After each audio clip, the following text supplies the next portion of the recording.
Hello नमस्ते guys, स्वागत है आप सभी का हमारे इस YouTube channel GK by trick 99 में। दोस्तों, जैसे कि आप देख रहे हो कि इसके जज सर के द्वारा जो पटना में पढ़ाते हैं, साइंस के टीचर हैं, और उनके द्वारा रेलवे एग्ज़ाम को ध्यान में रखते हुए 2010 कक्षा यानी कि फ़ेज़ 1, इसमें 2-3 फेज़ हो सकता है, ओनली लाइव अवेलेबल है, जो कि डेट 10/9/2024 से स्टार्ट है, टाइम 9 बजे है। PDF वो अपने डाल देते हैं जो कुछ भी। लेकिन सबसे बड़ी दिक्कत क्या है इस क्लास में? दिक्कत ये है कि ये क्लास लाइव है। लाइव में बहुत सारे बच्चे क्या करते हैं, या तो लाइव देख ली तो ठीक है, देखने के बाद में कुछ ऐसे पॉइंट जो डाउट रह जाते हैं उनको ये सॉल्यूशन नहीं मिल पाता, यानी कि वो लाइव क्लास के बाद फिर हट जाता है क्लास, आप दोबारा से सॉल्यूशन नहीं कर पाते हो, या कहीं डाउट रहता है तो वो डाउट ही बना रहता है। तो मैंने सोचा है कि मैंने जो 10 स्पेशल पर डे साइंस को लेकर के बात कही थी, तो वो भी करवा दूंगा, लेकिन सब फ़िलहाल इस क्लास को हूबहू जैसे इसके हिसाब से पढ़ाते हैं हूबहू हम आप तक लेके आएंगे। और इससे फ़ायदा क्या होगा कि भविष्य में कभी भी, चाहे ग्रुप डी की एग्ज़ाम हो, टेक्नीशियन की एग्ज़ाम हो, या इसी एग्ज़ाम में दोबारा से फिर आपको यदि वीडियो देखनी पड़े तो कहीं और जाने की आवश्यकता नहीं पड़े, आपको इसी चैनल के माध्यम से वो यूट्यूब पे अपलोड रहेगी वीडियो, कभी भी ओपन करके आप देख सकते हो। तो सबसे बड़ी बात ये है, उनके द्वारा जो क्वेश्चन है मैं आपको दिखा देता हूँ।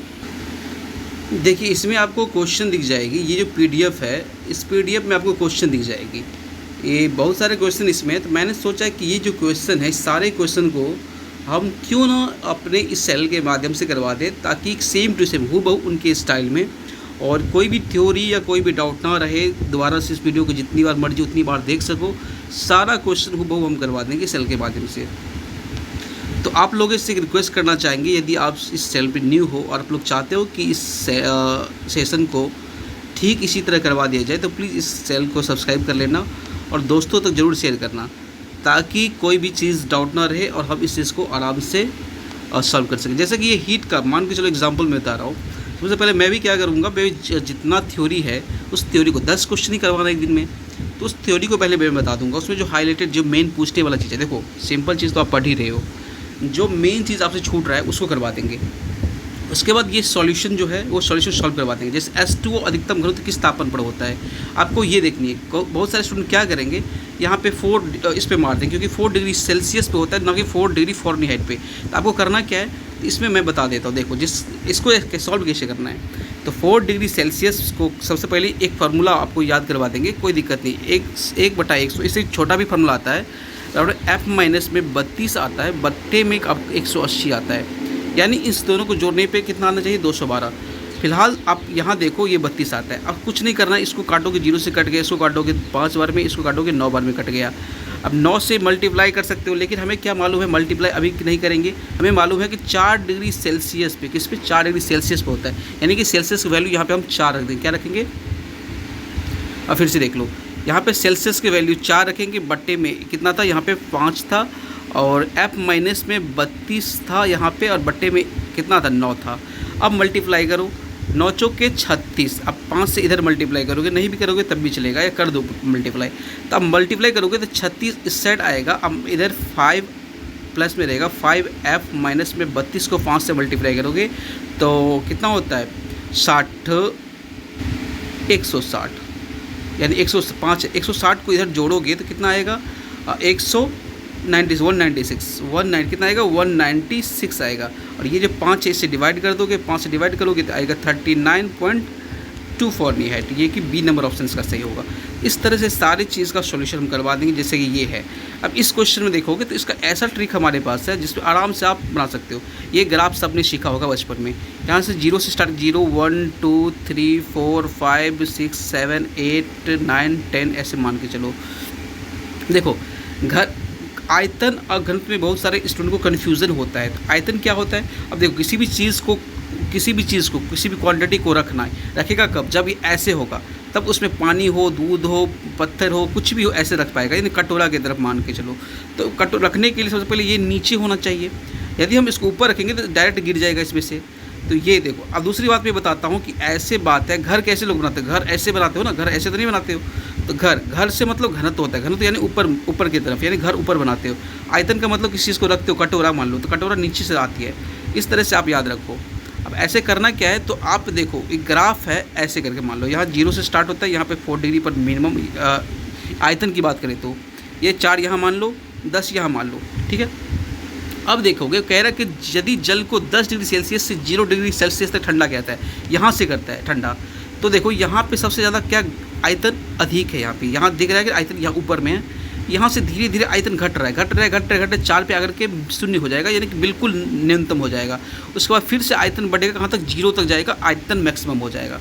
तो आयतन मैक्सिमम कहाँ पे होता है, 0 डिग्री सेल्सियस पर आयतन मैक्सिमम होता है, और इधर भी होगा मैक्सिमम, ठीक है, याद रखो। और 4 डिग्री सेल्सियस पर आयतन न्यूनतम होता है। आपको करना क्या, इस ग्राफ को देखोगे तो यहाँ लिख रहा है, क्या लिखा है, जल का आयतन 4 डिग्री सेल्सियस तक तो कम होगा, बिल्कुल सही है, यहाँ से तो कम होगा यहाँ तक, उसके बाद फिर से बढ़ जाएगा, कम होगा और फिर बढ़ेगा। तो पहला नंबर ऑप्शन इसका सही हो जाएगा। घनत्व की बात करेंगे तो घनत्व की बात यदि कर ले तो देखो मैं आपको बता दे रहा हूँ, घनत्व की बात करेंगे तो घनत्व ऐसे बनता है।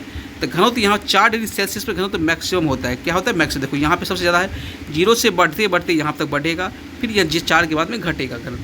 ऐसे करके हम सारे क्लास आपको डाउट क्लियर करवा देंगे। बस आपसे रिक्वेस्ट है, आप जितना शेयर हो सके शेयर करो। देखो कितना आसान क्वेश्चन है, भले ही भारी क्वेश्चन लगे, हार्ड क्वेश्चन लगे, लेकिन हम इतना आसान तरीके से बता देंगे आपको कि आप कभी भी, जैसे कि इसमें और मैथ्स का भी क्वेश्चन है, उसके बाद में रीजनिंग का भी क्वेश्चन आपको देखने को मिल जाएगी, रीजनिंग का भी क्वेश्चन आपको देखने को मिल जाएगा।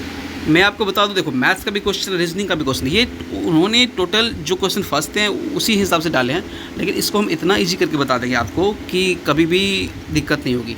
जैसे कि मैथ देखो, रीजनिंग का देखो, बायोलॉजी, केमिस्ट्री, सारे इसमें डाला गया क्वेश्चन। इसमें आपको ट्रिक बता दे कि ऊपर में क्या है, 88 से विभाज्य। 88 विभाज्य का मतलब होता है 11 और 8 से विभाज्य होगा। 11 का मतलब विभाज्य में क्या देखोगे आप, क्या एक्स का वैल्यू निकला, ऐसे करके आप देखो हर दूसरा नंबर, यानी 2, 3, 4, 5, 6 है, तो 11 में इसको जोड़ोगे, इसको जोड़े ऐसे करके, और इसको जोड़ोगे, या अंतर या तो 0 आएगा या तो फिर 11 से के मल्टीपल में आएगा, 11 आएगा जोड़ करके, ऐसे करके हम बता देंगे आपको। यहाँ पे देखो 6 नंबर क्वेश्चन में कह रहा है कि n इस प्रकार निर्धारित करें कि n बट्टा 160 1/16 से कम लेकिन 1/20 से अधिक है। इसको कैसे करोगे सॉल्व, इसको कुछ नहीं करना है, n बट्टा सबसे पहले बीच में रखो, 160 किससे अधिक है किससे कम है, ये 1/16 से क्या है, कम है, 1/n/160 116 से कम है, ये 116 से कम है, यानी कि 1/16 अधिक है n/60 से, और 1/20 इससे कम है।